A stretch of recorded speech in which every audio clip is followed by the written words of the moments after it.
এখন বাঙালি জাতির নিকট, এই বাঙালি জাতি সত্তার নিকট ৩২ নম্বরের যে গুরুত্ব, আপনি ডক্টর মোহাম্মদ ইউনূস নতুন করে জন্ম না নেওয়া পর্যন্ত আপনি এটার গুরুত্ব বুঝতে পারবেন না।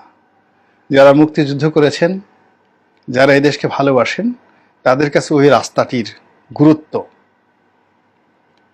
ওই বাড়িটির গুরুত্ব আপনি কল্পনাও করতে পারবেন না। ওই বাড়িতে যা কিছু হয়েছে, এটা আগামী দিনে এই প্রতিশোধ কিভাবে হয়, আল্লাহ মাফ করুন, আপনি কল্পনাও করতে পারবেন না।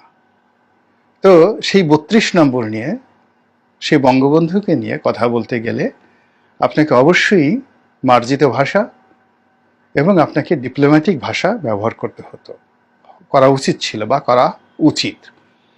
কিন্তু সেটা না করে আপনি যে বক্তব্য দিয়েছেন, সেই বক্তব্যে মানে রীতিমতো আগ্নেয়গিরির লাভা তৈরি হয়ে গেছে দেশের রাজনৈতিক অঙ্গনে।